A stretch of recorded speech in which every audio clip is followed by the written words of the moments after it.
Allô Marie-Josée, donc dans la formation pour le Slideshow Pro, on va regarder comment mettre à jour la section portfolio. On a en ce moment les sections Home Staging et Relooking. Donc on va te montrer comment ajouter des photos, comment changer l'ordre. Si jamais tu veux créer une nouvelle catégorie, par contre, il va falloir que tu nous appelles pour qu'on ajoute la section. Mais on va pouvoir te montrer comment ça fonctionne, c'est assez simple. Donc la première chose, tu t'en vas ici, après le nom de domaine, tu rentres Slideshow Pro, comme ça ici. Quand tu fais Enter, le nom d'usager, c'est Leblanc. Le mot de passe, c'est celui-là que je t'envoie par courriel. Donc, une fois que tu es connecté, moi, je peux dire sauvegarder le mot de passe. Ça ici, bon, ça va te le demander quelques fois, mais tu nous le diras, on pourra faire des mises à jour. Donc, les premières choses, c'est ce menu-là qui est important.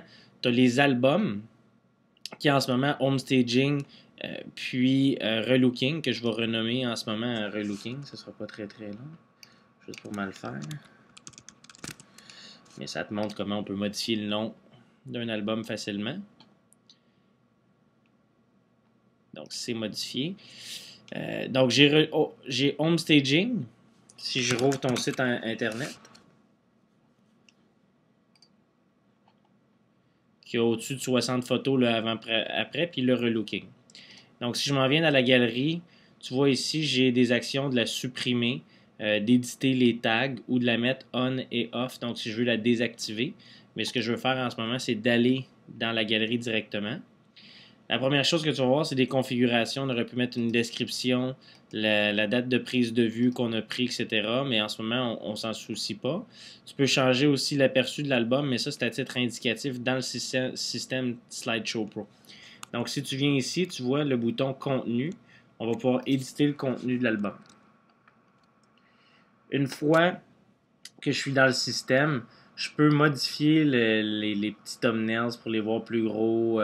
Je peux cliquer sur une image. Je peux faire un peu qu'est-ce que je veux. Ici, j'ai classement manuel ou par nom du fichier ou par date de transfert à chaque fois que tu ajoutes une photo ou la date modifiée. En ce moment, je vais le laisser à manuel.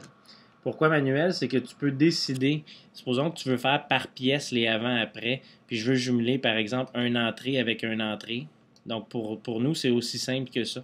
Donc tu peux juste prendre la photo, la glisser à l'endroit que tu veux. Tu peux dire moi c'est celle-là que je veux en premier. Puis automatiquement, quand tu fais ces changements-là, ça va être automatiquement ce qu'on va voir sur le site Internet. Si par exemple tu voudrais que ce soit cette photo-là qui soit en premier, tu as simplement à la glisser en premier. Si je m'en viens sur le site Internet, puis je reviens, la première photo qui s'affiche, c'est celle-là qu'on vient de mettre juste ici. Pour ça, c'est aussi simple que ça.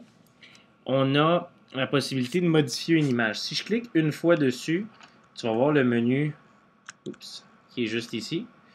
On a le premier bouton qui est d'éditer l'image, que je vais te montrer après. La désactiver, si on ne veut pas qu'elle apparaisse. Donc, au lieu de la supprimer, on peut simplement la désactiver ou la réactiver. On peut la faire pivoter, mais dans ce cas-là, on n'a pas besoin, parce que tu vois, on va avoir le guide Photoshop. On peut copier cette image-là si on veut. En ce moment, ça ne sera pas utilisé. Ou on peut la supprimer. Si je double-clique sur l'image, elle devient en mode édition. Donc, ce qu'on peut faire, c'est qu'on peut donner un titre à cette photo-là. On peut donner un hyperlien si on veut que les gens aillent sur un site Internet, mais ça me surprendrait parce que là, c'est du avant-après.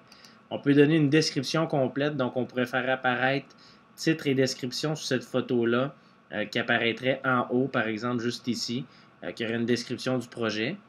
On pourrait dire, bon, ça, c'est la photo que j'utilise comme aperçu de l'album.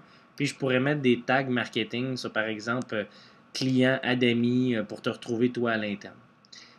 Donc, ça, c'est comment éditer le contenu d'une image. Tu peux changer rapidement d'album juste ici, donc passer de home staging à relooking si on veut. Puis tu pourrais ajouter des utilisateurs, ce qui me surprendrait que tu veux faire, mais le système est vraiment facile pour ajouter des photos comme je t'avais montré quand j'étais avec toi. Donc si je m'en viens dans relooking, j'ai un accès rapide ici. J'ai les photos du relooking. Je peux aussi modifier l'ordre. Comme je te dis, celle-là, je veux qu'elle soit avant. C'est aussi simple que ça. Je veux supprimer celle-là. Je clique ici. Donc, l'utilisation est assez simple. Si je veux ajouter une nouvelle image, j'ai l'espace chargement. Je la navigue vers le contenu de l'album. Si je fais parcourir, je m'en viens, par exemple, parcourir ma photo de Noël. Je vais te montrer comment faire une image après ça. Puis tu aurais littéralement une nouvelle photo qui s'ajoute à ta galerie. Si je m'en viens ici dans l'utilisateur, après ça, je vais passer dans Photoshop. J'ai le blanc, puis j'ai nous qui avons un accès pour pouvoir t'aider. Si jamais il y a quoi que ce soit, comme je te dis, nous, on peut te donner un coup de main. Tu as des heures gratuites en banque. Mais ça couvre la formation express du système. Maintenant, on va regarder comment faire une photo avant-après. Donc, Sylvain a bien monté un document. J'ai un avant, qui est ça ici. J'ai le après, qui est un autre dossier. Donc là, tu vois que toutes les photos qu'on a montées sont déjà là. Mais moi, ce que j'aurais fait simplement, je vais aller prendre dans tes ressources, dans ton projet. Oups, actif, le blanc. Donc, avant-après, ça, c'est tes photos. Donc, je vais prendre photo. Bon, par exemple, je vais prendre ces deux photos-là. Donc, si je les rouvre directement dans Photoshop, ça, c'est un avant-après. Je peux prendre l'image dans Photoshop. En ce moment, je peux faire sélectionner tout. Je peux faire copier ou je peux la redimensionner. Mais en ce moment, je vais faire copier. Ça, c'est ma technique. Je m'en viens ici sur mon calque dans avant. Je me mets en haut complètement. Ça, c'est assez simple. Là, dans OK, tu peux te mettre juste sur le calque qui est le plus en haut. Si je fais coller, donc si je fais pomme V, l'image, elle va se mettre dans la zone. Mais c'est sûr qu'en ce moment, elle est zoomée, c'est pas bon. Donc, je peux faire image. Là, j'ai mes raccourcis en tête. Moi, ce sera pas long. Le fameux pomme T transformé. Fait que tu peux faire Free Transform. Là, il se met en mode de redimension. Je peux dire, garde-moi les proportions, puis mets-moi là à 40%. Oh non, 30%. Mais là, il est rendu assez petit que je peux jouer avec directement ici. Fait qu'il est parfait en hauteur. Il faut juste que je le positionne correctement en largeur. Fait que je vais dire, moi, c'est cette zone-là que je veux. Fait que j'ai l'image du avant que j'ai positionnée. Je la ferme celle-là. Je m'en viens sur l'image du après. Même chose. Copier. Je ferme l'image. Je m'en viens ici dans mon après. Je me mets sur le dernier calque, que je peux encore une fois donner des noms directement à mes calques. Même principe, je vais le redimensionner en hauteur, que là je sais que c'est la bonne hauteur. Puis j'ai mon après que, parfait, c'est cette zone-là que je veux. Puis je peux lui donner un nom, je peux dire 20 si jamais je veux, je peux me donner des codes ou chez Adami, ça n'a pas d'importance. On a toujours le avant-après qu'on se conserve. Une fois que j'ai cette image-là qui est un guide, je vais faire un sauvegarder pour le web, automatiquement en format JPEG, c'est important. Puis je vais le sauvegarder avant, après, test, formation, que je vais mettre sur le bureau. Donc j'ai sauvegardé une copie en format JPEG de ce nouveau document-là que je vais sauvegarder pour la formation. Donc comme ça, tu vas le voir ce que j'ai fait avec ce document-là. Une fois que je m'en viens dans mon home staging, je reviens dans mon système, j'ai créé mes images, je m'en viens dans chargement directement. Puis je vais charger l'image de la formation.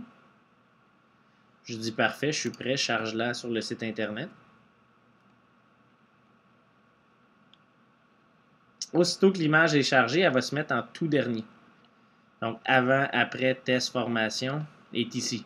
Donc je peux aller la placer après ça où je veux. Ou comme je sais qu'elle est erronée, je peux littéralement la supprimer. Et le contenu y est effacé. Donc j'espère que la formation couvre un peu le comment ajouter une photo.